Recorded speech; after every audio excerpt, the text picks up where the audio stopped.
அடுத்து பார்க்க வேண்டிய ஒரு மருந்து எல்ம் அப்படிங்கிறது.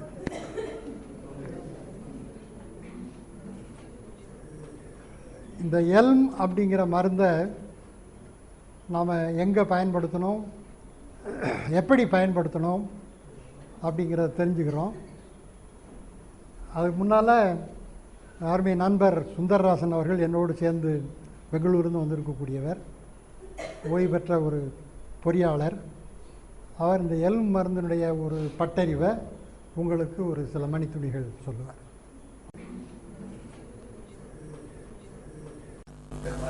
வாழ்க வளமுடன்.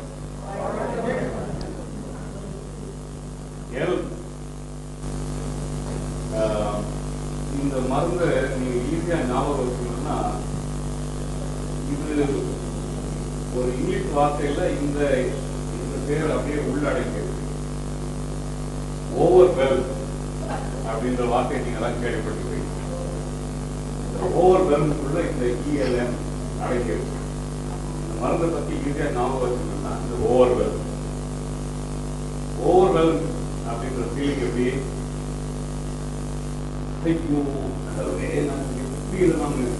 நான் என்ன பண்ணுவேன், ஏது பண்ணுவேன், எப்படி நான் சமாளிக்க போறேன் அப்படின்ற ஃபீலிங்.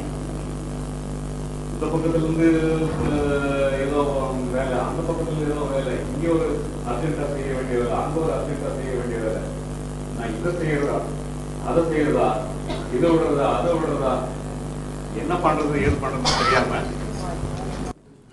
அப்படி ஒரு திண்டாடி தவிச்சு என்ன செய்யறதுன்னு தெரியாமல் திணறமே, அந்த நிலைமை பேர் தான் வந்து ஓவர்வெல்ம்டு அப்படின்னு. ஸோ அந்த ஓவர்வெல்மில் இந்த இஎல்எம் அது அடங்கியிருக்கிறதுனால ஈஸியாக ஞாபகம் வச்சுக்க முடியுங்க. இது ஒரு பட்டறிவு சொல்ல சொன்னார் ஐயா. எனக்கு ரொம்ப வேண்டப்பட்ட ஒரு லேடி, அவங்க வேலை செய்கிற கம்பெனியில் நல்ல பேர் வாங்கினாங்க. அதுக்காக ஒரு கம்பெனியில் நீங்கள் நல்லா வேலை செஞ்சால் என்ன பண்ணுவாங்க, உங்களை ப்ரமோட் பண்ணுவாங்க. இவங்க வந்து ஒரு டிப்பிக்கல் என்ஜினியர். இவங்க பாட்டுக்கு இவங்க சாஃப்ட்வேர் டெவலப் பண்ணோம், இவங்க வேலையை இவங்க பாட்டுக்கு செய்வாங்க. இவங்க ரொம்ப திறமையாக செய்கிறாங்கன்னு அவங்களுக்கு கொடுத்த ப்ரமோஷன் வந்து உங்களை வந்து நாங்கள் மேனேஜர் ஆக்குறோம் அப்படின்னாங்க.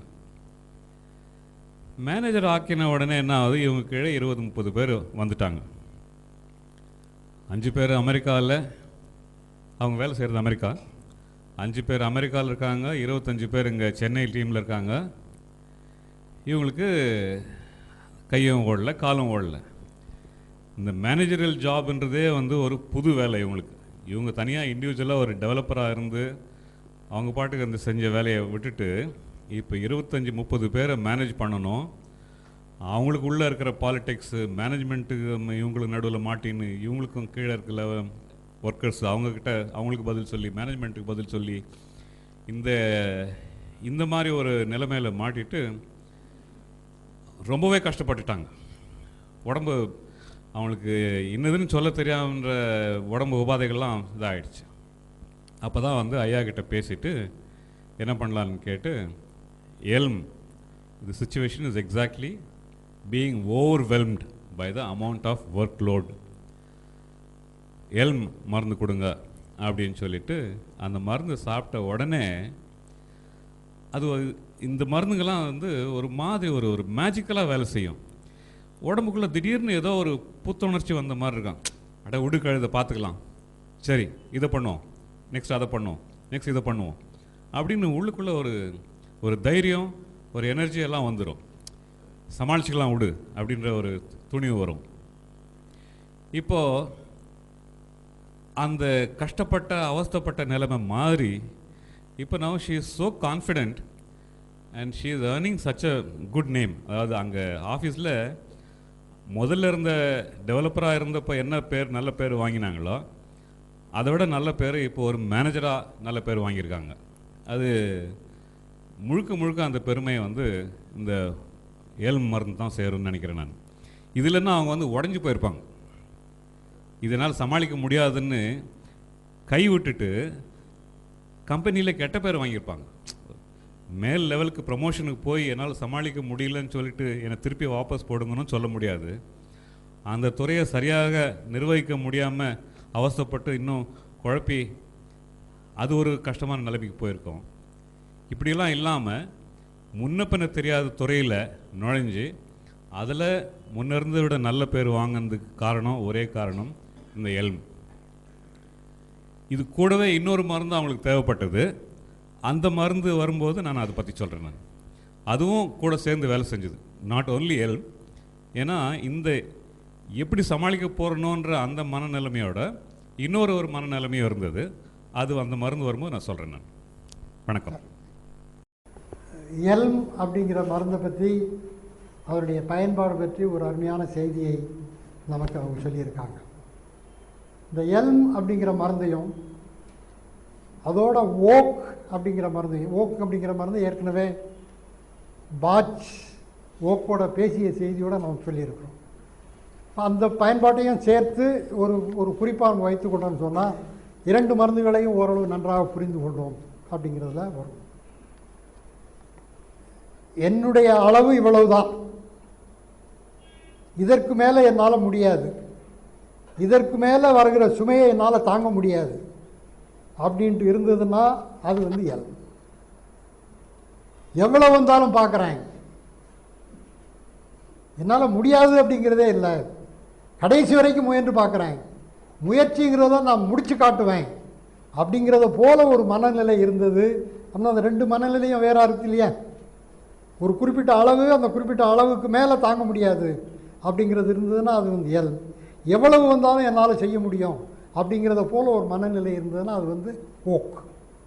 இந்த மருந்துகளை இப்படி நம்ம தொடர்படுத்தி பார்த்தோம் அப்படின்னு சொன்னால் அது வந்து பயன்பாடு உடையதாக இருக்கும், மனசில் நன்றாக வாங்கி கொள்ள முடியும். அந்த வகையில் எல்ம் அப்படிங்கிறத பார்த்தோன்னா மிகையான பொறுப்பு, அந்த மிகையான பொறுப்பினால் வரக்கூடிய துன்ப நிலைகள், அதுதான் அதனுடைய திறவுகோல். தாங்க முடியாத பொறுப்பு சுமை என்னும் உணர்வில் இருந்து டெஸ்டினேஷன் வர்றோம், எங்கேருந்து எங்கே போகிறாங்க. தாங்க முடியாத பொறுப்பு சுமை என்ற உணர்வில் இருந்து செயல்திறத்தில் நம்பிக்கை கொள்ளுதல், என்னால் செய்ய முடியும் அப்படிங்கிற ஒரு நம்பிக்கையை அந்த மருந்து ஊட்டுகிறது அப்படிங்கிறது அதனுடைய பயன்பாடாக இருக்குங்கிறத பார்த்தோம். சரி,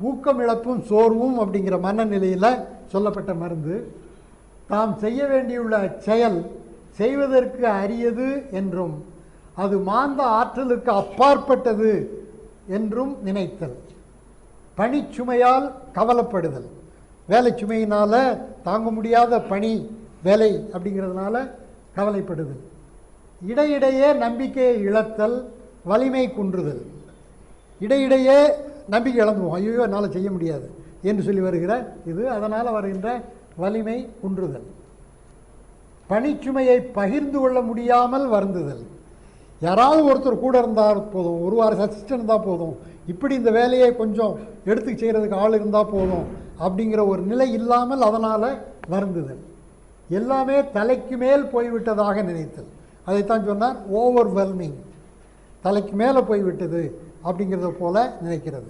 அது பணிச்சுமை மட்டும் இல்லாமல் வேறு எந்த நிலைக்கும் அது பொருந்தும்.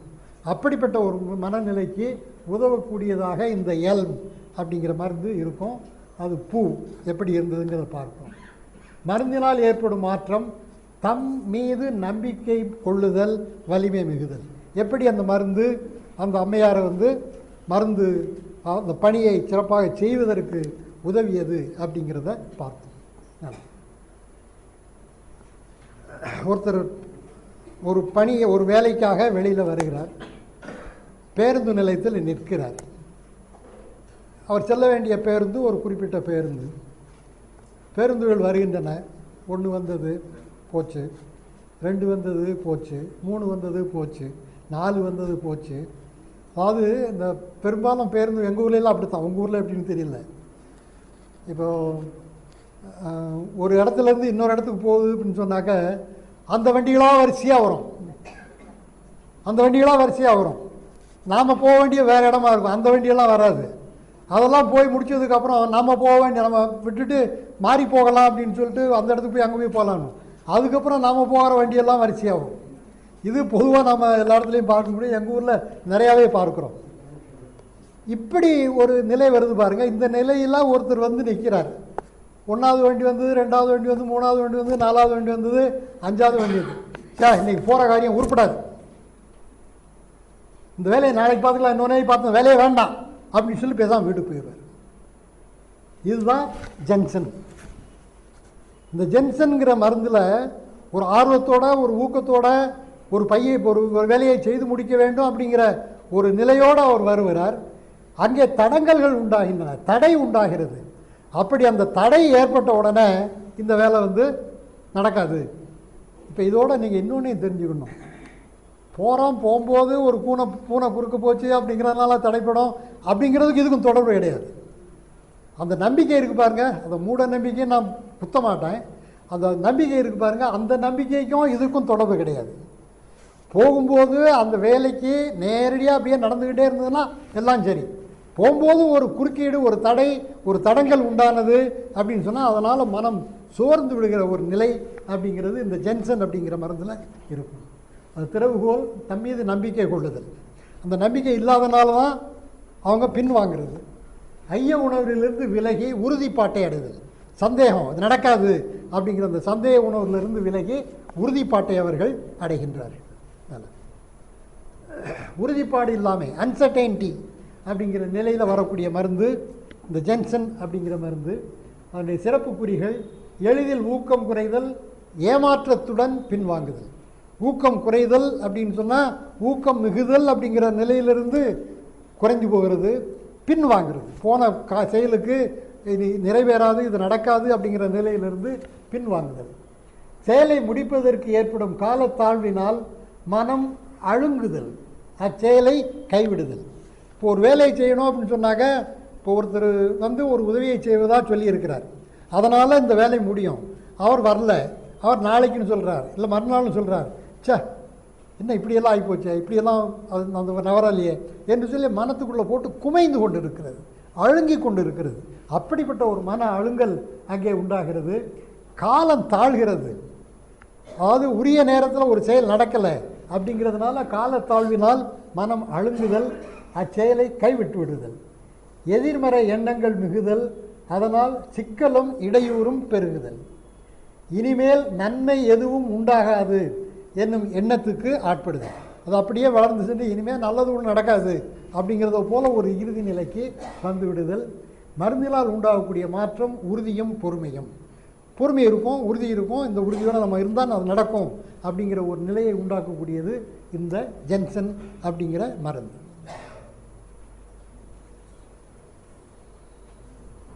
ஒரு நோயாளி வந்தார், நோயாளி தனியாக வரல, அவங்க கூட 2 பேர் அழைச்சிட்டு வந்தாங்க. அந்த கூட வந்தவங்க எனக்கு தெரிஞ்சவங்க, இந்த அம்மா எனக்கு தெரியாதவங்க. நான் வந்து நோயாளியை தான் பேச விடுவேன், நோயாளிகிட்ட தான் பேசுவேன், மற்றவங்கள பேச விடுறதில்லை. என்னம்மா செய்யுதுன்னு கேட்டேன். இவ்வளோதான் நான் கேட்டது. இந்த 2 பேரும் வம்பு பண்ணி என்னை கூட்டிகிட்டு வந்திருக்காங்க டாக்டர். பக்கத்தில் இருக்கவங்க 2 பேரும் வம்பு பண்ணி என்னை கூட்டிகிட்டு வந்திருக்காங்க அப்படின்னு சொல்லுது. எனக்கு அப்போயே உறுதியாயிடுச்சு, சரி இது வந்து என்ன கேஸு அப்படின்ட்டு உறுதியாயிடுச்சு. எதுக்கு வம்பு பண்ணி கூட்டிகிட்டு வந்திருக்காங்க அப்படின்னு கேட்டேன். எத்தனையோ டாக்டரெல்லாம் பார்த்துட்டா அதெல்லாம் ஒன்றும் நடக்கலை, பேசாமல் இருங்கன்னு சொன்னால் கேட்கல, இவங்க வம்பு பண்ணி கொடுத்துங்க, அதுக்காக நான் வந்திருக்கேன். சரி மருந்தை கொடுத்தாச்சு. என்ன மருந்துனா கோர்ஸ். மருத்துவர் மீது நம்பிக்கை இல்லை, மருந்துகளின் மீது நம்பிக்கை இல்லை, குணமாகும் என்ற நம்பிக்கை இல்லை. ஆனால் மற்றவங்கெல்லாம் வற்புறுத்தினா சரி உங்களுக்காக நான் வந்து தொலைக்கிறேன் அப்படின்னு சொல்லிட்டு வர்றது, அதுதான் கோர்ஸ். திறவுகோல் நம்பிக்கை ஊட்டு மருந்து. நம்பிக்கை இல்லாமல் விலகி செல்வதில் இருந்து செயல் ஊக்கம் அடைதல். நம்பிக்கை இல்லாதனால் அதிலிருந்து ஒதுங்கிக் கொள்வதிலிருந்து செயல் ஊக்கத்தை அடைதல்.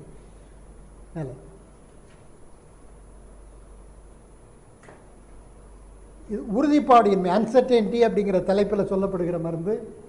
நம்பிக்கையை முற்றிலுமாக இழத்தல், இனிமேல் ஒன்றும் செய்ய முடியாது, செய்ய இயலாது என்று முடிவு செய்தல், மாற்றத்தை ஏற்படுத்துவதற்கான மன உறுதியை இழத்தல், தோல்வி மனப்பான்மையுடன் ஒதுங்கி மனம் துன்புறுதல், துன்பங்களே நிறைந்தது வாழ்க்கை என்று வருந்துதல், இனிமேல் நமது உடல்நலம் தேராது என்ற முடிவுக்கு வருதல், எனினும் பிறருடைய வற்புறுத்தலால் மருத்துவம் செய்து கொள்ள வருதல். இதுதான் நான் அந்த பெண்மணியை பற்றி சொன்ன குறிப்பு. மருந்தினால் ஏற்படும் மாற்றம் நம்பிக்கையும் மன உறுதியும். நம்பிக்கை இல்லாமல் எதுவும் நடக்காது. நாம் வெற்றி பெறுவோம் அப்படிங்கிற நம்பிக்கை இருந்தால்தான் எதுவும் வெற்றி பெறும். அந்த நம்பிக்கையை ஊட்டக்கூடியதாக இந்த மருந்து அமைந்திருந்தது. ஹீத்தர் அப்படிங்கிற ஒரு மருந்து. இந்த ஹீத்தர் அப்படிங்கிற மருந்து பற்றி எங்கள் கூட ஹோமியோபதி மருத்துவத்தில் ஈடுபாட்டோடு செய்து கொண்டு வருகிற ஒரு அம்மையார், அவங்களுக்கு ஒரு குழந்தை ஒரு பேர் வச்சுருக்கு, சுகர் டாக்டர் அப்படின்னு பேர் வச்சுருக்கு. அந்த அம்மா இந்த ஹீத்தருங்கிற மருந்துடைய ஒரு பட்டறிவை சொல்லுவாங்க. வாழ்க வளமுடன். நான் ஐயா கூடவே ஒரு 18 வருஷமாக கூட இருக்கிறதுனால ஐயாவுடைய மருத்துவம் பார்க்குறது அதெல்லாம் நான் கொடுத்து வச்சவ. அது ஒரு வார்த்தைக்கு சொல்லிக்கணும். நான் ரொம்ப கொடுத்து வச்சுவங்கிறத நான் இங்கே ஒரு எப்படி சொல்கிறதுன்னு தெரியல, அந்த முறையில் சொல்லிக்கிறேன். இப்போ இங்கே பேசுகிறது கூட இவரால் தான் இந்த மாதிரி அளவுக்கு பேசுகிறதுக்கு. ஸோ ஒரு அம்மா வருவாங்க. இந்த ஹீத்தருடைய கேரக்டர் நான் சொல்கிறேன். இப்போது நிறைய மருந்து ஃப்ளவர் மெடிசன்ஸில் ஐயா கொடுத்துருக்காங்க, பார்த்துருக்கேன் எக்ஸ்பீரியன்ஸ்டு. அதில் என்னுடைய பட்டறிவை நிறைய ஃபேமிலியில் நிறைய பேருக்கு கொடுத்து பார்த்துருக்கேன். அதில் ஹீத்தருங்கிறத ஐயா கொடுத்துருக்க ஒரு அம்மா வருவாங்க. நிறைய முட்டி வலின்னு சொல்லுவாங்க. உக்காரும் போதே அவங்க ஐயா கேட்கக்கூட மாட்டார், இப்படின்னு சொல்வார். அந்த அம்மா உக்காந்த உடனே எல்லாத்தையும் பட பட பட படன்னு பேசிக்கிட்டே இருப்பாங்க. அவங்களுக்கு என்னென்ன சொல்லணும், என்னென்ன நினைக்கிறாங்களோ, அது தேவையோ தேவையில்லையோ அதெல்லாம் பார்க்க மாட்டாங்க. அவங்களுக்கு என்ன சொல்லணும்னு தோணுதோ பட பட பட படன்னு அந்த ஹீத்தரில் இருக்கிறது அந்த ஒரு பெரிய அந்த மாதிரி தேவையில்லை புது ஆட்கள்கிட்ட யார் பட பட படன்னு பேசுகிறாங்களோ அதை வச்சாலே நம்ம ஹீத்தரை ரொம்ப ஈஸியாக கண்டுபிடிக்கும். ஹீத்தர் ஆட்களை நம்ம ரொம்ப ஈஸியாக கண்டுபிடிக்கிறது இந்த முறையில் தான். ஸோ அந்த அம்மா எல்லாத்தையும் படப்படன்னு சொல்லிகிட்டு இருக்காரு. ஐயாவும் பார்த்துட்டு இருக்காரு. அதுக்கப்புறம் மருந்து ஒன்றும் சொல்லலை. அதுக்கப்புறம் ஒன்றுமே கேட்கல. ஐயா கேட்காம எனக்கும் புரிஞ்சுது இவர் எதை எடுப்பார். ஏன்னா இவர் எதுவுமே கேட்காத சில நேரத்தில் இவர் அட்டன் பண்ணுறதுலேயே எனக்கு தெரிஞ்சிடும் எந்த மருந்து கொடுப்பாருங்கிறது. எல்லாம் பார்த்துட்டு என்ன இப்படி ஹீத்தருன்னு சிரித்தார். சரின்னு நானும் பேக் பண்ணி அனுப்பிச்சோன்னு என்னை கேட்டார், எதுக்கு இதை எடுத்து கொடுத்தேன்னு தெரியுமான்னு. தெரியுங்க சார்ன்னு சொன்னேன். ஏன்னா கேட்காமே புது ஆள் பழைய ஆள் யாரையும் பார்க்க மாட்டாங்க. இப்போ அந்த மாதிரி ஆட்கள் எப்படின்னா ஒரு பஸ்ஸில் போகிறாங்கன்னு வச்சுக்கோங்க, இது இன்னொரு எக்ஸ்பீரியன்ஸு. இப்போ அதுக்கப்புறம் அந்த அம்மா வர்றதே குறைஞ்சிது. அதுக்கு முன்னே நிறைய வந்துக்கிட்டு இருந்தாங்க அடிக்கடி. அந்த ஹீத்தருன்னு மருந்து கொடுத்ததுக்கப்புறம் முட்டி வலின்னு அந்த அம்மா வர்றதே கிடையாது. கிட்டக்கிட்ட நானே பார்த்து ரொம்ப வருஷமாகிடுச்சு. அதுக்கு முன்னே வருவாங்க, இப்போ வர்றதே இல்லை. ஒரு சமயம் அது கம்ப்ளீட்டாக நல்லா ஆயிடுச்சு, அதனால தான் வர்றதில்லைன்னு நினைக்கிறேன். நான் பல காலம் ஆயிடுச்சு. இப்போ எங்கள் அக்கா ஒருத்தர் அதே கேரக்டர். ஏன்னா சாரோட ஃபஸ்ட்டு ஃப்ளவர் மெடிசன் கிளாஸ் எடுக்கும்போது அவர் ஒவ்வொரு மருந்துடைய கேரக்டர் எடுப்பாங்க. இங்கே இருக்க எல்லாருக்கும் சொல்கிறேன், டாக்டருங்களை விட இந்த ஃப்ளவர் மெடிசனை ஒவ்வொரு இந்த பக்கம் லேடிஸுங்கெல்லாம் நிறையா வந்திருக்காங்க. ரொம்ப மகிழ்ச்சியாக இருக்குது. எப்படின்னு சொன்னால் அவங்கவுங்களோட கேரக்டரை வீட்டில் இருக்கவங்க தான் புரிஞ்சிக்க முடியும். ஒரு தாய் ஸ்தானத்தில் இருக்கவங்க தான் இந்த பிள்ளைக்கு என்ன கேரக்டரு, இந்த பிள்ளைக்கு என்ன கேரக்டரு, ஹஸ்பண்டுக்கு என்ன கேரக்டரு, பக்கத்து வீட்டில் இருக்க அவங்க அந்த கேரக்டர் புரிஞ்சுக்கிற தன்மை லேடிஸுங்களுக்கு கொஞ்சம் அதிகம் ஜாஸ்தி. ஜென்ஸுங்களுக்கு இருக்கலாம், கவனிக்க நேரம் இருக்காது. பட் லேடிஸுங்களுக்கு அந்த கவனிப்பு அதிகம். ஸோ அந்த கேரக்டரை வச்சே ஒரு நோயின்னு சொன்னால் நீங்கள் மருந்தை தேட வேண்டிய அவசியமே இல்லை. இப்போ ஐயா எடுத்து கொடுத்த உங்களுக்கு எக்ஸ்பிளனேஷன் பண்ணார் இல்லைங்களா, அதை வச்சுக்கிட்டு நீங்கள் ஒரு தடவை அந்த புக்கை படிச்சிங்கன்னா உங்கள் ஆட்களுடைய இந்த குழந்தைக்கு எப்பவுமே பொறாமை, இந்த குழந்தைக்கு வெறுப்பு, இந்த மாதிரி உங்களால் நல்லா கணிக்க முடிஞ்சு நீங்கள் அந்த குழந்தைக்கு அந்த நோயின்னு சொன்னால் அந்த கேரக்டருடைய மருந்தை கொடுத்தீங்கன்னாவே உங்களுக்கு 100% நல்லா இருக்குது. அதே மாதிரி தான் ஐயா ஹீத்தரை அந்த அம்மாவுக்கு பரிந்துரைச்சாங்க. அதே மாதிரி எங்கள் அக்காவுக்கு டயாலிசிஸ் போகிற ஸ்டேஜ் ரொம்ப சீரியஸாக இருந்தாங்க, சிவியராக இருந்தாங்க. என்கிட்ட மருந்து கேட்டாங்க. ஏன்னா அவங்க பிள்ளையே பெரிய டாக்டர், PhD. ஸோ அவர் வெளியூரில் இருக்கார், டயக்னோஸ் பண்ணுவார், கொடுப்பாங்க. எங்கள் அக்காவுக்கு என்னன்னாக்கா, நான் ஹோமியோபதியில் நிறைய நாளாக இருக்கேன்னு கேட்கலான்னு சொல்லிட்டு ஒரு தரம் வந்துட்டாங்க என்கிட்ட, நீ ஏதாவது மருந்து கொடுன்னு. நான் எப்போ என்ன சொன்னேன், நான் அவங்க பிள்ளை டாக்டராக இருக்கும்போது, அலோபதி டாக்டராக இருக்கும்போது நான் கொடுக்குறது சரியில்லை. யோசனை பண்ணேன், இந்த நேரத்தில் வந்து அவங்களுக்கு இல்லைன்னு சொல்லக்கூடாது, ரொம்ப வருத்தத்தில் வந்திருக்காங்கன்னு அவங்களுடைய கேரக்டரை வச்சு, அவங்க ஹீத்தர் கேரக்டர், புது ஆட்களே ஆகட்டும் பழைய ஆட்கள் ஆகட்டும், பக்கத்தில் உக்காந்த உடனே படன்னு அவங்களுக்கு தேவையானது அவங்க விஷயத்த சொல்லிக்கிட்டே இருப்பாங்க. அந்த மாதிரி சொல்கிற கேரக்டர் வந்தால் ஹீத்தர். அது கொடுத்து உடனே மறுநாளே எனக்கு ஒரு ஃபோன் வந்தது அக்கா கிட்டேருந்து, ரொம்ப நல்லா இருக்க, ஃபீவரெல்லாம் போயிடுச்சு எனக்கு. சரி, நான் அதோடு விட்டேன். ஸோ ஈத்தரில் கேரக்டர் வந்து மெயினாக வந்து உங்களுக்கு ரொம்ப பேசுவாங்க, படன்னு பேசுவாங்க. புது ஆட்கள் பழைய ஆட்கள்லாம் அவங்களுடைய கஷ்டத்தை நல்லது கெட்டதெல்லாம் படன்னு கொஞ்ச நேரத்துலேயே சொல்லி முடிச்சுடுவாங்க எல்லாம். ஈத்தர் அப்படிங்கிற மருந்தை பற்றி ஒரு அருமையான விளக்கத்தை அம்மையார் சொல்லியிருக்கிறாங்க. அந்த மருந்து எதில் வருது அப்படின்னு சொன்னால் தனிமை உணர்வுங்கிற மருந்தில் வருது, தலைப்பில் வருது, மனநிலையில் வருது. அவங்களால தனியாக இருக்க முடியாது, ஈத்தர்னால தனியாக இருக்க முடியாது. அதை காட்டிலும் ஒரு பெரிய இது கிடையாது. முதல்ல சொன்ன அம்மையார் இருந்தாங்க இல்லையா, அந்த முட்டி வெளியால் வந்த அம்மையார், அவங்க மகன் சொல்லிட்டாரு, பக்கத்து வீட்டில எல்லாம் நிறையா போய் பேசுகிறாங்க அப்படின்ட்டு, யார் வீட்டுக்கும் போகக்கூடாது அப்படின்னு கட்டளை போட்டார். யார் வீட்டுக்கும் போக மகனுடைய பேச்சை மீறி போக முடியலை. அப்போ வந்து முட்டி வலி ஈத்தர் கொடுத்ததுக்கப்புறம் முட்டி வலிக்காக வரல, அதுக்கப்புறம் வந்தாங்க, முட்டி வலிக்காக வரல. தனியாக இருக்க முடியாது அப்படிங்கிறது ஒன்று. தெரிஞ்சவங்க தெரியாதவங்க அப்படிங்கிறத பற்றி கவலை இல்லை, யாராக இருந்தாலும் பேசிக்கிட்டு இருப்பாங்க. எதை பற்றி பேசுவாங்க அப்படின்னு சொன்னால் தன்னை பற்றி, தன்னுடைய நிலையை பற்றி, தனக்கு தெரிந்ததை பற்றி, தனக்கு தெரியாததையும் பற்றி அவங்க பாட்டு பேசிக்கிட்டே இருப்பாங்க அப்படின்னா உளறிக்கிட்டு இருப்பாங்க. அதான் சரியாக இருக்கும். அப்படிப்பட்ட ஒரு பேச்சை, விடைவிடாத பேச்சுக்கு உரிமையாளராக இருக்கக்கூடியவர் அந்த ஹீத்தர். அந்த ஹீத்தர் அப்படிங்கிறத நாம் பொதுவாகவே பார்க்கலாம். வாயாடியாக இருக்கிறது, பேசிக்கிட்டே இருக்கிறது, பேசிக்கிட்டு இரு நம்ம ஏதாவது பேச போனால் இரு அப்படின்னு சொல்லி தடுத்து நிறுத்திட்டு அதுக்கப்புறம் பேசுகிறது. அவங்க பேசுகிறாம நம்ம காது கொடுத்து கேட்காம இருக்கிறோம் அப்படின்னு சொன்னால் என்ன கேளு அப்படின்னு சொல்லிட்டு நம்ம பிடிச்சி கையை தொட்டு துணியை பிடிச்சி இழுத்து அவங்க சொல்கிறத நாம் வந்து கேட்கணும். அப்படிப்பட்ட ஒரு மனநிலையோடு இருக்கிறவங்க தான் அந்த இருக்கிறவங்க அந்த ஹீத்தர் அப்படிங்கிற மருந்து. இந்த ஒரு மனநிலையோடு இருக்கக்கூடிய ஒருவரை நாம் வந்து புரிந்து கொள்ள வேண்டும். அதனுடைய திறவுகோல் தமக்குரிய அடையாளத்தை தரும் மருந்து. அவங்க ஏன் நிறைய அப்படி பேசுகிறாங்க, தன்னுடைய ஐடென்டிட்டி, தன்னுடைய அடையாளத்தை இழந்து விட்ட நிலையில் தான் அந்த அடையாளத்தை மீட்க வேண்டும், பேசி மீட்க வேண்டும் என்ற நிலையில்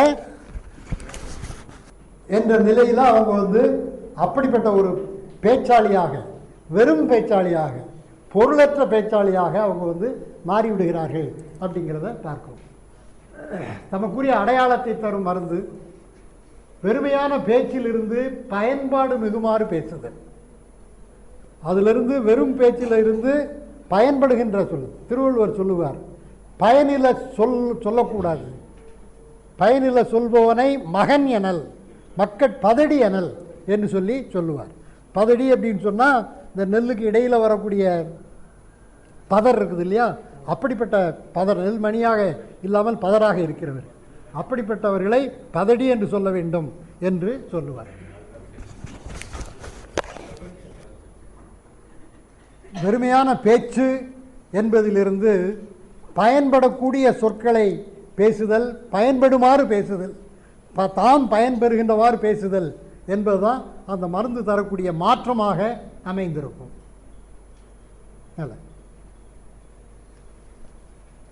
இது தனிமை உணர்வு என்ற தலைப்பில், என்ற மனநிலையில் சொல்லப்பட்டது என்று சொன்ன பாட்ச் அவர்கள் தனிமை உணர்வுக்கான மருந்துகளில் 3 மருந்தை சொன்னார். அதில் ஒன்று தான் உண்மையான தனிமை உணர்வு. மற்ற 2 மருந்துகளும், ஒரு மருந்து எப்படிப்பட்டதுன்னா தனியாக இருக்க முடியாத ஒரு மருந்து, இன்னொரு மருந்து எப்படிப்பட்டதுன்னு சொன்னால் அது தனியாக வேலை செய்கிற மருந்து, அவர் வந்து தனியாகவே இருந்து வேலை செய்வார், அப்படிப்பட்ட ஒரு மருந்து. இந்த 3ஐயும் உள்ளடக்கித்தான் தனிமை உணர்வு அல்லது தனிமை உணர்வை தவிர்க்க ஏற்றுக்கொள்ள முடியாதது அப்படிங்கிறத போல இருக்கக்கூடிய ஒரு மனநிலை. பிறருடைய கவனம் தம்மீது மட்டுமே இருக்க வேண்டும் என்று நினைத்தல், அதற்காக தொட்டு தொட்டு கவனத்தை ஈர்த்தல், தம்முடைய சிக்கல்களை பற்றியே எண்ணுதல், பேசுதல், தம்மை பற்றியும் தம்மை சுற்றியுமே எண்ணியவராய் சலசலவென்று பேசுதல், பிறருடைய பொறுமை உணர்வையும் ஆற்றலையும் அளவு கடந்து உறிஞ்சுதல் சொன்னாங்க இல்லையா, அதுபோல் அளவு கடந்து உறிஞ்சுதல், தனியே இருக்க முடியாமை தாம் பேசுவதை யாராவது கேட்டுக்கொண்டிருக்க வேண்டும் என்று கட்டாயத்துக்கு ஆளாதல், பிறருக்கு எதையும் கொடுக்காமல் பிறரிடம் இருந்து பெறுவதையே விரும்புதல். அவங்க என்ன செய்வாங்க அப்படின்னு சொன்னால், பிறருடைய கவனத்தை பிறருடைய நேரத்தை இவங்க பெற்றுக்கொள்வதைப் போல பிறரிடம் இருக்கக்கூடிய உடைமைகளை கூட தாம் உறிஞ்சி எடுத்துக்கொள்ளணும் அப்படிங்கிறத போல ஒரு மனநிலையும் அதனுடைய வளர்ச்சியாக அமைந்திருக்கும். மருந்தினால் ஏற்படக்கூடிய மாற்றம் பிறர் பேசுவதை கேட்டு மகிழ்தல், பிறருக்கு உதவ முன் வருதல் அப்படிங்கிறது இந்த மருந்தினால் உண்டாகக்கூடிய மாற்றமாக இருக்கும். சரி, ஹாலி.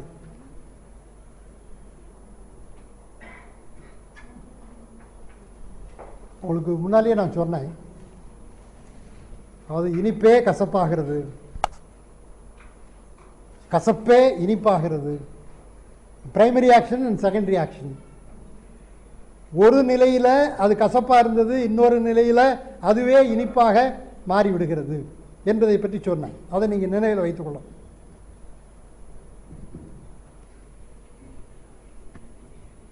இந்த ஹாலினா HOLLY, ஹாலி. அந்த ஹாலி என்பதனுடைய உண்மையான பெயர் அதனுடைய நற்பெயர் என்ன அப்படின்னு சொன்னால் ஹோலி, HOLY. HOLY அப்படின்னா என்ன? மிக தூய்மையானது, மிக புனிதமானது, தெய்வீகத்தன்மை உடையது. இப்போ ஹோலியாக இருக்கக்கூடிய ஒரு மனிதர், மிக தூய்மையான இருக்கக்கூடிய ஒரு மனிதர், அவர் ஒரு நல்ல நிலையில் எல்லோருக்கும் பயன்படுகிற நிலையில் இருக்கக்கூடிய ஒருவர். அது ஒரு குறிப்பிட்ட நிலை. அதனுடைய நேர் எதிரான நிலை எப்படிப்பட்டவராக இருக்கும்? இந்த பிரைமரி ஆக்ஷன் செகண்டரி ஆக்ஷன் சொன்ன பாருங்க, அதையே நாம் இங்கே வைத்துக்கொள்ளணும். இந்த ஹாலி அப்படிங்கிற மருந்துக்கு பொருத்தமாக இருக்கக்கூடிய ஒருவர் அவர் எப்படிப்பட்டவராக இருப்பார் அப்படின்னு சொன்னால், வஞ்சம், பழி தீர்க்கணும், பொறாமை, இதெல்லாம் ரொம்ப நல்ல குவாலிட்டி இல்லையா? இந்த நல்ல குவாலிட்டியெல்லாம் இவற்றை இருக்கும். இவரே மனம் மாறி அதனுடைய எதிர்நிலைக்கு போகிறார் பாருங்க. அப்போ எப்படி மாறி விடுகிறார் அப்படின்னு சொன்னால், த ஹோலி மேன். இந்த நிலையில் இருந்து, இப்படிப்பட்ட ஒரு கொடிய நிலையில் இருந்து, வஞ்சம், பொறாமை, சூழ்ச்சி அப்படிங்கிறது, யாராவது பேசினா தம்மை பற்றி பேசிக்கிட்டு இருக்காங்க என்று சொல்லுவது, இந்த நிலையில் இருந்து அவர்கள் உச்சத்தில் உயர்த்தி ஒரு ஹோலி மேனாக, ஒரு புனிதமான ஒரு ஆவனாக, புனிதமான ஒரு சோலாக மாற்றக்கூடிய ஒரு மருந்து தான் இந்த ஹாலி அப்படிங்கிறத நாம் உணர்ந்து கொள்ள வேண்டும். திறவுகோல் மன தூய்மைக்கான மருந்து. கல் நெஞ்சம் என்னும் நிலையிலிருந்து தாராள உணர்வு அடைதல். இதனுடைய மனநிலை மிக்குணர்வு, ஓவர் சென்சிட்டிவ்னஸ் அப்படிங்கிற மனநிலை. பொறாமை, அழுக்காறு, ஐயம் ஆகிய உணர்வுகளே மிகுதல். பொறாமை, அழுக்காறு அப்படின்னு நாம் ரெண்டையும் ஒன்றா பயன்படுத்துகிறோம். ஆனால் அதில் குறிப்பிட்ட சில வேறுபாடு இருக்குது. அந்த வேறுபாட்டை இப்போ விளக்க வேண்டாம். பொறாமை, அழுக்காறு அப்படிங்கிற அந்த ரெண்டும் தனித்தனியானது. ஒரே வகையான உணர்வுகள் போல தோன்றினால் கூட வேறுபட்டது. பொறாமை, அழுக்காறு, ஐயம் ஆகிய உணர்வுகளே மிகுதல்.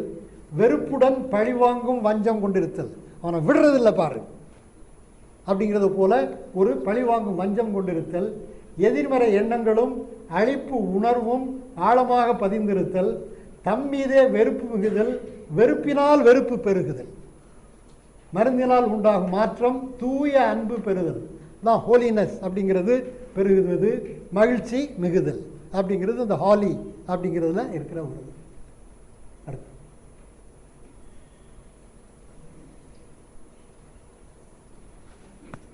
முன்னால் ஒரு மருந்து பார்த்தோம், கிளமேட்டிஸ் அப்படிங்கிற ஒரு மருந்தை பார்த்தோம். அந்த கிளமேட்டிஸ் அப்படிங்கிறது கனவு உலகத்திலேயே இருக்கிறது, கனவு உலகத்திலேயே சஞ்சரிக்கிறது, கனவு உலகத்திலேயே வாழ்ந்து கொண்டு இருக்கிறது, பொருள் இழப்புக்காக வருந்துகிறது. தம்மவர்களும் தம்முடையவற்றையும் இழந்ததற்கு பின்னால் அங்கேயே போய்விட வேண்டும் அப்படின்னு நினைக்கிறது என்பதெல்லாம் பார்த்தோம். அதற்கு ஒரு நேர் எதிரான ஒரு நிலை எது? எதிர்மாறானது. எதிர்மாறானது அப்படின்னு சொன்னால் ஆப்போசிட். எது அப்படின்னு சொன்னாக்கா ஹனிசக்கிள். அவங்க வந்து எதிர்கால ஒரு நிலை என்று சொன்னால், எதிர்காலத்தில் வாழுகிறவர்கள், கனவு நிலையிலே வாழுகின்றவர்கள் என்று சொன்னால், அந்த ஹனிசக்கிள் அப்படிங்கிறது கடந்த காலத்திலே வாழ்ந்து கொண்டிருப்பவர்கள். கடந்த காலத்தை போல ஒரு நன்மை இனிமேல் வாய்க்காது, கடந்த காலம் அப்படிப்பட்ட ஒரு காலமாக இருந்தது என்று வருகின்ற ஒரு நிலை. கடந்த காலத்தில் இருந்த நமக்கு அன்பானவர்கள் அவர்கள்லாம் மறைந்து விட்டதுக்கப்புறம் இனி வாழ்க்கையே இல்லை, வாழ்க்கையே ஏதும் இல்லை, அவர்கள் சென்றிருக்க இடத்துக்கே நாமும் போய்விட வேண்டும் என்பதை போன்ற ஒரு மனநிலை அங்கே அமைந்திருக்கும். கிளமேட்டிஸ் அப்படிங்கிறது எதிர்காலத்திலே இருந்து தற்காலத்துக்கு கொண்டு வரக்கூடிய மருந்து. ஹனிசக்கிள் அப்படிங்கிறது கடந்த காலத்திலே இருந்து நிகழ்காலத்திற்கு கொண்டு வரக்கூடிய மருந்து. மாந்த வாழ்க்கை என்பது நிகழ்காலத்திலே இருக்க வேண்டும், நிலைப்பட்டு இருக்க வேண்டும். அதற்கு பின்னால் தான் கடந்த காலம் நமக்கு ஒரு பாடமாகவும், எதிர்காலம் அப்படிங்கிறது நமக்குரிய ஒரு பாதையாகவும் அமைய வேண்டும் என்ற நிலையில் அந்த கடந்த காலத்தில் ஊன்று வைக்கக்கூடிய மருந்து அந்த இரண்டு மருந்துகள். ஒன்று கிளமேட்டிஸ் அப்படிங்கிறது எதிர்கால கனவு நிலையில் இருந்து நிகழ்காலத்துக்கு கொண்டு வருவது. ஹனிசக்கிள் என்பது கடந்த காலத்திலே இருந்து நிகழ்காலத்திற்கு கொண்டு வருகின்ற மருந்துகள். அதனுடைய திறவுகோல் கடந்த காலத்திலிருந்து மீட்சி அடைதல், பழங்கால உலகத்தில் வாழ்வதில் இருந்து தற்கால உலகத்திற்கு திரும்புதல். சூழலோடு பொருந்தாமை, இந்த காலத்து சூழலோடு பொருந்தாமல் இருக்கிறது அப்படிங்கிறது அந்த மருந்தினுடைய மனநிலை. கடந்த கால எண்ணங்களில் மூழ்கி தம்மை மறந்திருத்தல், இழந்துவிட்ட நன்மைகளை நினைத்து ஏங்கி இருத்தல். ஒரு காலத்தில் நமக்கு கிடைக்க வேண்டிய ஒரு நன்மை, கிடைத்திருக்க வேண்டிய ஒரு நன்மை, அது கிடைக்காம போச்சு, அது போச்சே அது போச்சே அது போச்சே என்று சொல்லி அதை மறக்க முடியாமல் வருந்தி கொண்டு உழன்று கொண்டு இருக்கக்கூடிய ஒரு மனநிலை அங்கே அமைந்திருக்கும். இழந்துவிட்ட நன்மைகளை நினைத்து ஏங்கி இருத்தல், வீட்டு நினைவால் வாட்டம் அடைதல். வீட்டு நினைவு அப்படின்னு சொன்னால் ஹோம் சிக்னஸ். அந்த ஹோம் சிக்னஸ் ஆகிய வீட்டு நினைவால் வாட்டம் அடைதல், தற்கால சூழலில் அக்கறை கொள்ளாமை, கடந்த கால துன்பங்களை மறக்க முடியாமை, நிறைவேறாத கனவுகளை எண்ணி வருந்துதல்.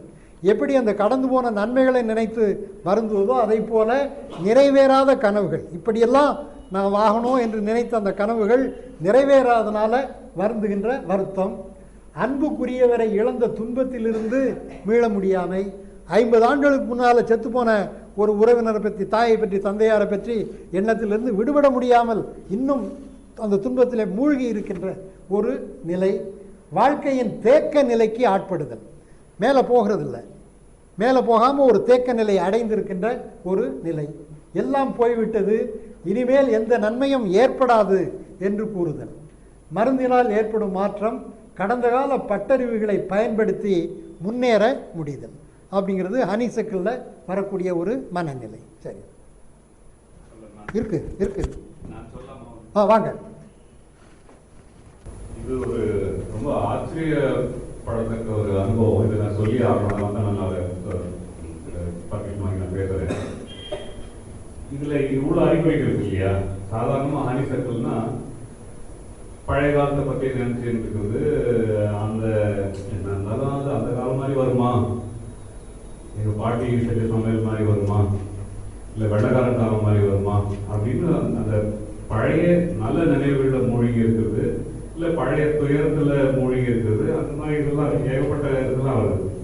இதையெல்லாம் தாண்டி இன்னொரு சுச்சுவேஷன் ஐயா வந்து ஹனிசக்கிள் கொடுக்க சொன்னார். அது ஒரு புதிய பரிமாணமாக தென்பட்டது. என்ன ஆச்சுன்னா, ஒரு அம்மையார் அவங்க தாட்ஸ் திடீர்னு என்னாச்சு,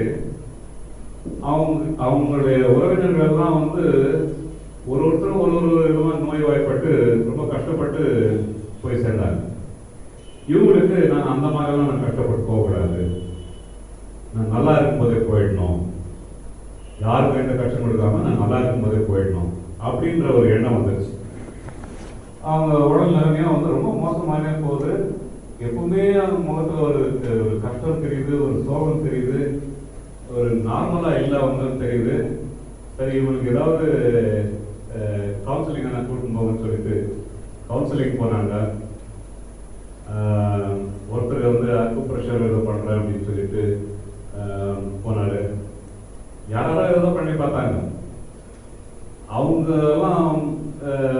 தடவை ட்ரை பண்ணி எதுவும் முடியாமல் அதுக்கப்புறம் தான் என்கிட்ட வந்தாங்க. நான் அப்புறம் ஐயாவுக்கு கொடுத்தேன், ஃபோன் பண்ணி கேட்டு ஐயா வந்து இதெல்லாம் விசாரிச்ச பிறகு ஹனி சர்க்கிள் கொடுக்க சொன்னாங்க. அந்த ஹனி சர்க்கிள் கொடுத்து ஜஸ்ட் ஒரு மேட்டர் ஆஃப் ஒரு 1 day or 2 day இருக்கும். இன்னும் அந்த டாபிக் பற்றி பேசுகிறாங்க, நல்லா இருக்கும்போது இறந்து போயிடணும்னு பேசுகிறாங்க. ஆனால் முதல்ல 2 நாளைக்கு முன்னால் பேசும்போது ஒரு வார்த்தை 2 வார்த்தைக்கு மேலே அவங்களால பேச முடியல. பேச ஆரம்பிக்கிறாங்க, அப்படியே கண்ணில் தனியாக கொட்டுது, அப்படியே துக்கம் தொண்டை அடைக்குது. ஹனி சர்க்கிள் சாப்பிட்டு 1 நாள் 2 நாள் கழிச்சு பேசுகிறாங்க, அதே டாபிக் தான் பேசுகிறாங்க, இப்போ சிரிக்கிறாங்க. அப்படியே மனநிலை மாறுது. அந்த 2 நாளைக்கு அப்புறம் இந்த சிரிச்சு பேசினாங்க, அப்புறம் அதை மறந்துட்டாங்க. முழுக்க முழுக்க வந்து அந்த பழைய நினைவுகள், அவங்க அந்த மாதிரி எல்லாம் இருந்து போனாங்க, அந்த மாதிரி நான் கஷ்டப்படக்கூடாது, இருக்கும்போது போயிடணுன்ற அந்த தாட்டே போயிடுச்சு. அதை பற்றி அவங்க யோசிக்கிறது. இது வந்து இதெல்லாம் இல்லாத இன்னொரு நிலை இருக்கு. அதனால இதை சொல்லி ஆகணும்னு சொல்லுங்க.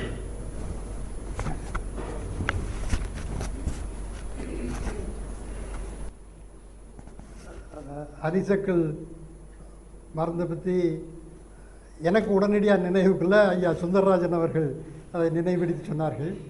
அடுத்த நிகழ்வு இருக்கிறது என்று எனக்கு தெரியும். இன்னும் ஒரு 1/4 மணி நேரத்தில் முடித்து கொள்ளலாம். அடுத்த மருந்து பார்க்கலாம். ஹார்ன்பீம் அப்படிங்கிற மருந்து.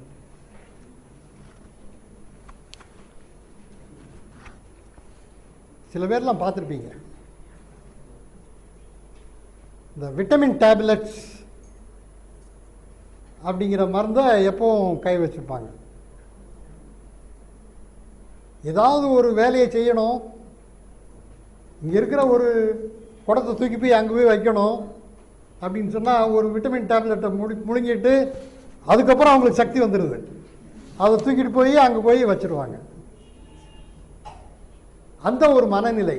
எந்த வேலையையும் செய்வதற்கு முன்னால் அவங்களுக்கு ஒரு ஊட்ட மருந்து, ஒரு வலிமை தரக்கூடிய ஒரு மருந்து தேவைப்படுகிறது என்று நினைப்பாங்க. அப்படிப்பட்ட ஒரு தேவைப்படுகிற மருந்து, அவங்க நினைக்கக்கூடிய மருந்து அப்படிங்கிறது ஒன்று.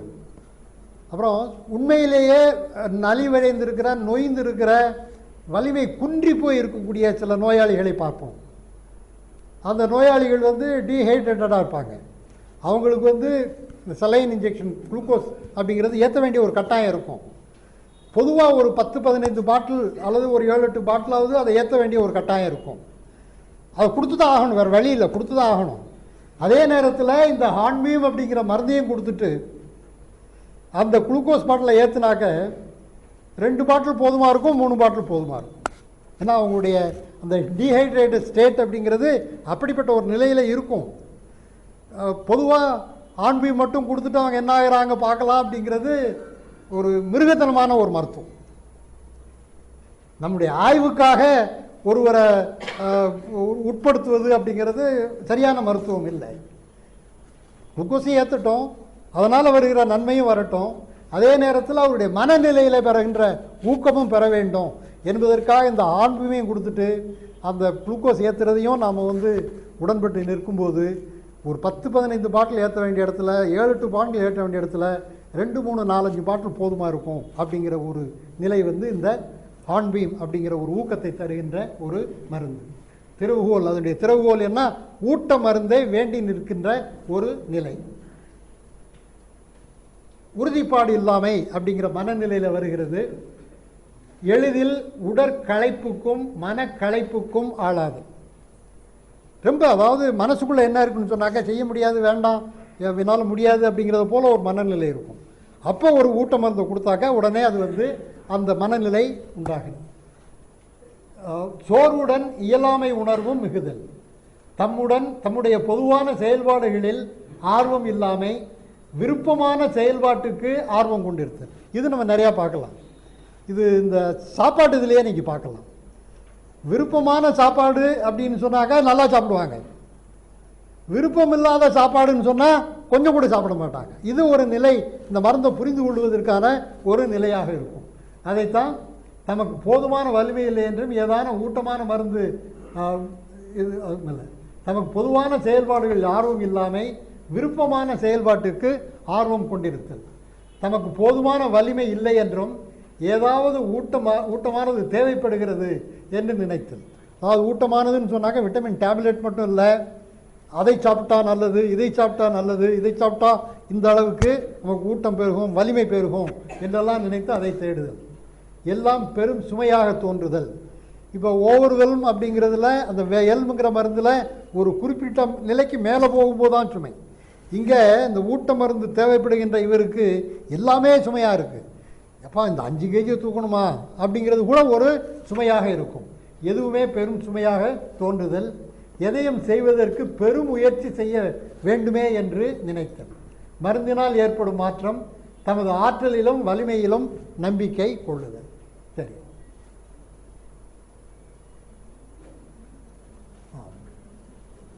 இம்பேஷன்ஸ் அப்படிங்கிற மருந்து ஏற்கனவே நம்ம அறிமுகம் செய்திருக்கிறோம். அந்த இம்பேஷன்ஸ் அப்படிங்கிற மருந்து தனிமை உணர்வில் சொல்லப்பட்டது. இந்த தனிமை உணர்வில் சொல்லப்பட்ட அந்த மருந்து ஏன் அது அவ்வாறு சொல்லப்பட்டது அப்படின்னு சொன்னால், ஒரு கூட்டு முயற்சிக்கு 5 பேர் 6 பேர் இந்த டிவிஷன் ஆஃப் லேபர் அப்படிங்கிறத போல இருக்கக்கூடிய ஒரு நிலை இருக்கு பாருங்க, அதற்கு கொஞ்சம் கூட தகுதி இல்லாதவர்கள் அவர்கள். ஒரு குறிப்பிட்ட வேலையை செய்வதற்கு 5 மணித்துளி ஆகும், இவர் குறிப்பிட்ட வேலையை செய்வதற்கு 5 மணித்துளி ஆகும். இப்போ 5 மணித்துளி ஆகிட்டு இவருக்கு வரும், இவற்றிலிருந்து அவருக்கு போகும். இவற்றை வர்ற வேலையை 5 மணித்துளியில் செய்யக்கூடிய அந்த வேலையை 2 மணித்துளியில் செய்திருவார், 3 மணித்துளியில் செய்திருவார். அப்புறம் அவர் 5 மணித்துளி செய்து முடிக்கிற வரை காத்துக்கிட்டு இருக்கணும் இல்லையா? அது முடியாது. என்ன ஆச்சா ஆச்சா ஆச்சா, ஏன் இவ்வளோ நேரம்? இந்த ஏன் இவ்வளோ நேரம், ஆச்சா ஆச்சா ஆச்சா, நேரமாச்சு நேரமாச்சு அப்படின்னு சொல்கிற ஒரு பொறுமை இல்லாத தன்மை இருக்கு பாருங்க, அதுதான் இந்த இம்பேஷன்ஸ் அப்படிங்கிற மருந்தினுடைய ஒட்டுமொத்தமான உருவம். திறவுகோல் விரைவு உணர்வு, பொறுமை இல்லாத நிலையிலிருந்து பொறுமை உணர்வு அடைதல். இவங்க தனியாக வேலை செய்கிறதுனா அவங்க ஓன் ஸ்பீடு, அவங்க சொந்த ஒரு நிலையில் அந்த அவருடைய விரைவுக்கு தகுந்தாற் போல செய்து முடிப்பாங்க. மற்றவர்களுடைய தேக்க நிலை, மற்றவர்களுடைய தாமதமான நிலை, அந்த நிலையை இவர்களால் பொறுத்து கொள்ள முடியாமல் இருக்கும். சரி, தனிமை உணர்வு அப்படிங்கிற தலைப்பில் வருகிறது அப்படின்னு பார்த்தோம். பொறுமை இல்லாமல் எளிதில் எரிச்சல் அடைதல், பிறருடைய செயல்பாடுகளில் குறை காணுதல், நேரம் வீணாக கழிகிறதே என்று கடுகெடுத்தல். இப்போ ஒரு 5 மணிக்கு வருவார்னு சொன்னாக்கா 4:45 நேராச்சே நேராச்சே நேராச்சே என்று சொல்லி அப்படிப்பட்ட ஒரு விரை உணர்வோடு இருத்தல். பரபரப்பாகவும் விரைவு உணர்வுடனும் இருத்தல். போதுமான அளவு நேரம் இல்லை என்றும் எல்லாம் உடனே முடிந்து விட வேண்டும் என்றும் நினைத்தல். டாக்டர்கிட்ட அவங்க போனாங்கன்னாக்கா டாக்டர் படுற பாடு சொல்ல முடியாது, டாக்டர் படுற பாடு சொல்ல முடியாது. மருந்தை சாப்பிட்டு அப்பவே சரியாகும், மருந்தை சாப்பிட்டு அப்பவே சரியாகும். மலர் மருந்தை சாப்பிட்டா தான் அப்போ சரியாகும், இம்பேஷன்ஸ் கொடுத்தா தான் அப்போ சரியாகும். அப்படிலாம் வேறு ஏதாவது மருந்து கொடுத்தா உடனே சரியாகாது, அதுக்குரிய காலத்தில் தான் அது வேலை செய்யும். அதெல்லாம் அவங்களால பொறுத்துக்க முடியாது, உடனே சரியாகணும். 3 நாள் கழித்து 4ஆவது நாள் போனால் அந்த நான் என்ன மருந்து, உங்கள் மருந்து ஒரு மருந்து ஒரு இளவும் வேலை செய்யலை, 3 நாளாக நான் சாப்பிட்டுக்கிட்டு இருக்கேன், ஒன்றும் ஆகலை, இன்னும் சரியாகலையே அப்படிங்கிறத போல ஒரு எரிச்சல் உணர்வு அங்கே உண்டாகும். நோய்வாய்ப்பட்ட போது தமது நோயை உடனே போக்க வேண்டும் என்று வற்புறுத்தல். மருந்தினால் ஏற்படும் மாற்றம் பொறுமையும் புரிதல் உணர்வும் மிகுதல், அமைதியும் மன நிறைவும் உண்டாகும். சரி, லாட்ச். இங்கே ஒரு 2 நிலையை சொல்லிடுறாங்க, அப்போ இந்த மருந்தை புரிஞ்சுக்கலாம். ஒரு நல்ல வாட்ட சாட்டமாக இருக்கிறவர், ஏறத்தாழ 6 அடி இருக்கிறவர், நல்ல உடற்கட்டோடு இருக்கிறவர், அவர் ஒருத்தர். இன்னொருத்தர் 2 காலம் இதனால் முடன்பட்டவர், போலியோனால் முடன்பட்டவர். இந்த 2 காலம் போலியோவால் முடன்பட்டவர் ஒரு தொழிலை செய்து கொண்டிருக்கிறார். இந்த வாட்ட சாட்டமாக ஒருத்தர் இருக்கார் இல்லையா, அவர் எந்த தொழிலையும் செய்யாமல் இருக்கிறார், எந்த தொழிலையும் செய்யாமல் இருக்கிறார்.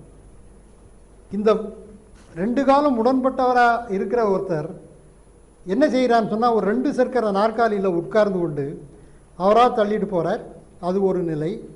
அதுக்கப்புறம் அவருக்கு உரிய ஒரு மாருதி வண்டி வருகிறது, அந்த வண்டியில் இந்த சக்கர நாற்காலியோடு சேர்ந்து ஏறி உட்கார்ந்து கொள்ளலாம், அதே போல் ஒரு அமைப்பு. அவரே வண்டி ஓட்டிகிட்டு போகிறார். அவரே வண்டி ஓட்டிகிட்டு போகிறார். வண்டியை ஓட்டிகிட்டு போய் அவர் கேஸ் ஏஜென்சி வச்சுருக்கார், பெங்களூரில் தெரியும், கேஸ் ஏஜென்சி வச்சுருக்கார். அந்த கடைக்கு போவார். அந்த கடைக்கு போயிட்டு சக்கர நாற்காலியோடு இறங்குவார். அவர் செல்வதுக்கு தகுந்தாற் போல் அந்த படிக்கட்டு இருக்கும், உள்ளே போய் சுற்றி சுற்றி சுற்றி வருவார். அவர் வந்துட்டார்னாக்கா எல்லாம் அந்த வேலையெல்லாம் அப்படி நடக்கும். யார் 2 காலம் நடக்க முடியாத ஒருவர், 2 சக்கர வண்டியில் மாருதி வண்டியில் போய்கிட்டு இருக்கிற ஒருவர், அவர் அப்படி இருக்கிறார். இன்னொருத்தர் வாட்ட சாட்டமாக இருக்கிற ஒருத்தர் ஒன்றும் இல்லாமல் என்னால் ஒன்றும் செய்ய முடியாது, ஒன்றும் செய்யறதுக்கு என்னால் முடியல, என்னால் இயலாது, ஐ கான்ட் டூ இட் அப்படிங்கிறத போல இருந்து சும்மாவே இருக்கிறார். இப்போ இவருக்கு என்ன கொள்ள வந்தது? ஒன்றும் ஒன்றும் இல்லை, நல்லா இருக்கார், நல்லா உடம்பு வாட்ட சாட்டத்தோடு இருக்கிறார், நல்லா உழைக்கவும் கூடிய ஒரு உடல் வாகம் இவருக்கு இருக்கிறது. ஆனால் அதை செய்யாமல் ஒன்றும் இல்லாமல் இருக்கக்கூடிய ஒரு மனநிலை எப்படி வாய்த்தது என்றால், என்னால் இயலாது, ஐ கான்ட் டூ இட் அப்படிங்கிறத போல இருக்கக்கூடிய ஒரு மனநிலை இவரிடம் இருக்கிறது. எனவே இவரால் எதுவும் செய்யாத நிலையிலேயே அவர் நின்று கொண்டிருக்கிறார்.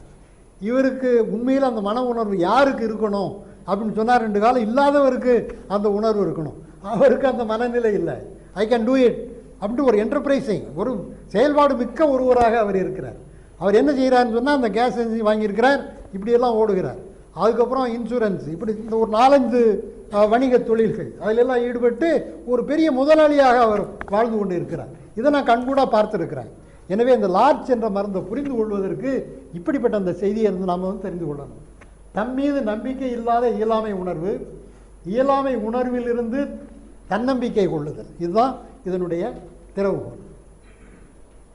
தம்முடைய ஆற்றலில் சிறிதும் நம்பிக்கை இல்லாமை, தம்மால் இயலாது என்ற மனநிலையுடன் ஒதுங்கிக் கொள்ளுதல், வெற்றி கிடைக்காது, தோல்வியே உறுதி என்ற முன்னாலே இறங்குறதுக்கு முன்னாலேயே தோல்வி அடைந்துடணும் அப்படின்னு சொல்லிட்டு தோல்விதான் வரும் என்ற மனநிலையோடு இருத்தல், எச்செயலையும் செய்வதற்கு முன் வராமல் பின்வாங்குதல், மனதினால் ஏற்படும் மாற்றம், உறுதியும் தன்னம்பிக்கையும் மிகுதல், தாமே தம் பணிகளை ஆற்ற முற்படுதல், இது அந்த மருந்தினால் உண்டாகக்கூடிய ஒன்று. டாக்டர் பாச் அந்த லார்ச் மருந்தை கொடுத்து ஒரு உடம்பட்டிருந்த ஒரு நோயாளி, நடக்க முடியாமல் இருந்த ஒரு நோயாளி, என்னால் இயலாது என்ற மனநிலையோடு இருந்த ஒரு நோயாளி, அவர் கோல் ஊன்றி கொண்டு நடக்கிற அளவுக்கு மாறியிருக்கிறார். கால் துணை இல்லை, அதனால் துணை இல்லாமல் நடக்க முடியாது. ஆனால் நான் நடக்க முடியாது அப்படிங்கிற மனநிலையில் இருந்து அவர் விடுபட்டு என்னால் நடக்க முடியும், ஏன்னா அவருக்கு ஒரு கோல் தேவைப்பட்டது. அந்த கோலை ஊன்றிக்கொண்டு அவராக நடந்து செல்கிற அளவிற்கு இந்த மருந்து உதவி இருக்கிறது. அதை பாச் அவர்கள் செய்திருக்கிறார்கள் அப்படிங்கிற குறிப்பு நமக்கு கிடைக்கிறது. கடைசியாக மிமுலஸ், இந்த அமர்வு தான் நம்ம கடைசியாக பார்க்கக்கூடிய ஒரு மருந்து மிமுலஸ் என்பது. இந்த மிமுலஸ் அப்படிங்கிறது அச்சத்திற்கு, பயத்திற்கு உரிய மருந்துகளில் ஒன்று. இந்த மிமுலஸ் அப்படிங்கிற மருந்து ஏற்கனவே ஆஸ்பென் அப்படிங்கிற மருந்தை பார்த்துருக்குறோம். பின்னால் ராக்ரோஸ் அப்படிங்கிற மருந்தை பார்க்க போகிறோம். கிராபபிள் அப்படிங்கிற மருந்தை, இது செரி பிளம் அப்படிங்கிற மருந்தை பார்த்துருக்குறோம். தன்னுடைய I may lose my reasoning capacity அப்படிங்கிற ஃபியர் அதில் இருந்தது. ஆஸ்பென் அப்படிங்கிறதுல தெளிவில்லாத ஒரு அச்சம், மயிர்கூச்செறிகின்ற ஒரு அச்ச உணர்வு அப்படிங்கிறத பார்த்துருக்குறோம். பின்னால் பார்க்குற ராக்ரோஸ் அப்படிங்கிறது அடுத்தாப்பில் அச்ச உணர்வுக்கு இருக்கிற ஒரு மருந்து. ரெட் செஸ்னஸ் அப்படிங்கிறது அதுவும் அச்ச உணர்வு, வேறுபட்ட ஒரு அச்ச உணர்வுக்கு இருக்கிற மருந்து. இந்த மிமுலஸ் என்ற மருந்து தெளிவான அச்ச உணர்வு. தெளிவான அச்ச உணர்வு அப்படின்னு சொன்னால், இந்த உலக பொருள்களால், இந்த உலக சூழல்களால், இந்த உலக மாந்தர்களால் தனக்கு இப்படிப்பட்ட ஒரு துன்பம் வருகிறது, வந்திருக்கிறது என்று தெளிவாக தெரிந்து கொண்டு அதற்காக அஞ்சி இருத்தல், அதற்காக அஞ்சி இருத்தல் அப்படின்ட்டு ஒரு அச்சம் இருக்கு பாருங்க. நான் இப்போ தப்பு செய்துட்டேன், வீட்டுக்கு போனால் அப்பா அடிப்பார் அப்படிங்கிறதுக்காக ஒரு தெளிவான ஒரு அச்சம். இப்படிப்பட்ட தெளிவாக இருக்கக்கூடிய ஒரு அச்சம், இந்த காரணத்தினால இந்த அச்சம் தோன்றி இருக்கிறது என்று அறியக்கூடிய ஒரு அச்ச நிலை இருக்கு பாருங்க. அந்த அச்ச நிலையை போக்குவதற்கு தான், அந்த பயத்தை போக்குவதற்கு தான் உரிய ஒரு மருந்து இது. அச்சம் அப்படிங்கிறது எப்படிப்பட்டது அப்படின்னு சொன்னால், அந்த அச்சம் தோன்றிய உடனேயே, அச்சம் தோன்றுவதற்கு காரணமாக இருப்பதே நம்முடைய இந்த அட்ரினல் கிளான்ஸ் அப்படின்ட்டு இந்த கிட்னி சிறுநீரகத்தை ஒட்டி இருக்கக்கூடிய 2 கோளங்கள். அந்த கோலங்கள் தான் இந்த அச்ச உணர்வுக்கு காரணமாக இருக்கிறது. அக்குபங்க்சரில் பார்த்தீங்கன்னு சொன்னால் அது வந்து அந்த கிட்னி மெரீடியோடு சேர்ந்து இருக்கிறது. கிட்னி மெரீடியோடைய ஒரு உணர்வு நிலையே பயம், அச்சம் அப்படிங்கிறது தான் இருக்குது. இதெல்லாம் நம்ம ஒட்டு சேர்த்து பார்க்கும்போது வேறுபட்ட தெராப்பி, வேறுபட்ட மருத்துவ முறைகளை பார்க்கும்போது எப்படி ஒன்றோடு ஒன்று பொருந்தி இருக்கிறது அப்படிங்கிறத பார்க்கும்போது, ஒரு அக்குபங்க்சர் தெராபிஸ்ட் அப்படிங்கிறவர் இந்த பயத்தையும் பற்றி தெரிந்திருந்தாருன்னு சொன்னால் அவர் அந்த கிட்னி மெரீடியனை அல்லது பிளாடர் மெரீடியனை சரி பண்ணுகிற போதே இந்த மிமுலஸையும் அல்லது அதை போல் இருக்கக்கூடிய வேறு ஒரு அச்சத்துக்குரிய மருந்தையும் கொடுக்குற போது விளைவுகள் எவ்வளவு விரைவாகவும் எவ்வளவு நலமாகவும் ஆகிறது அப்படிங்கிறத தெரிந்து கொள்ளலாம். அப்படிப்படி தெளிவான அச்சத்திற்கு, நன்றாக அறியப்பட்ட அச்சத்திற்கு உரிய மருந்து தான் இந்த மிமுலஸ் அப்படிங்கிறது. அதனுடைய திறவுகோல் துணிவு கொள்ளுதல், உலக தொடர்பான அச்ச உணர்வு.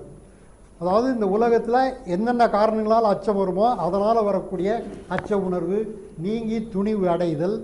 மேலே அச்ச உணர்வு என்ற தலைப்பில் வருவது நோய், வலி, இறப்பு முதலானவற்றிற்கு தெளிந்த காரணத்தினால் வருகிற அச்சம், காரணம் அறியப்பட்ட அச்ச உணர்வு, நாள்தோறும் நடைபெறும் செயல்களுக்கு அஞ்சுதல், கலவரமான சூழல்களுக்கு அஞ்சுதல், தமது அச்சத்தையும் மனக்கவர்ச்சியையும் வெளிப்படுத்தாமல் தமக்குள்ளேயே வைத்துக் கொள்ளுதல். ஏற்கனவே ஆஸ்பன் அப்படிங்கிறதுல அது போல் இருந்தது, அது இன்னும் ஆழமாக இருந்தது. இந்த மிமுலஸ் அப்படிங்கிறது தங்களுடைய அச்சம் இருக்கும், ஆனாலும் வெளிப்படுத்த மாட்டார்கள். ஆஸ்பன் அப்படிங்கிறதுல காரணம் புரியாமல், காரணம் விளங்காமல், காரணம் இல்லாமல் இருக்கக்கூடிய அச்சம். இங்கே காரணம் தெரிந்திருக்கக்கூடிய அச்சம். அச்ச உணர்வினால் ஒதுங்கிக் கொள்ளுதல், பிறருடன் கலகலப்பாக பழகாமல் தம்மை தாமே தனிமைப்படுத்திக் கொள்ளுதல். அதனுடைய விளைவு அச்ச உணர்வு நீங்கி துணிச்சலுடன் ஓங்குதல். இது இந்த 10 மருந்துகளை பற்றி இந்த அமர்வில் நாம் பார்த்துருக்கிறோம். இன்னும் ஒரு 18 மருந்துகளையும் மீட்பு மருந்து அப்படிங்கிறதையும் நாளை முற்பகல் வகுப்புகளில் முடித்து விடலாம். நாளை பிற்பகல் ஒரு அமர்வில் பொதுவான இந்த மலர் மருத்துவர்களுக்கு தேவைப்படுகின்ற அளவு இருக்கக்கூடிய ஒரு உடல் நிலை ஆய்வு அப்படிங்கிறத பற்றி பார்க்குறோம். அதோடு என்னுடைய இந்த பணி நிறைவடையும். இப்போது இந்த 20வது மருந்து நம்ம பார்த்து முடிக்கிற போது இன்றைக்கு நிறைவேறும். இது தொடர்பாக நாம் வந்து கலந்து பேச வேண்டிய செய்திகள்லாம் எதுவும் இல்லை. அப்படி ஏதாவது இருந்ததுன்னா கூட நம்ம வந்து கடைசி அமர்வில் வைத்துக்கொள்வோம். அடுத்து வரக்கூடிய அந்த நிகழ்வுக்கு நாங்கள் கொஞ்சம் தடையாக இருந்தால் பொறுக்க வேண்டும், மன்னிக்க வேண்டும். எங்களையும் மீறி சென்று விட்ட ஒரு இது. எனவே அதற்காக மன்னிக்க வேண்டும் கேட்டுக்கொண்டு உங்களுக்கு எல்லோருக்கும் நன்றி கூறி அமைகிறேன். நாளை மீண்டும் சந்திப்போம்.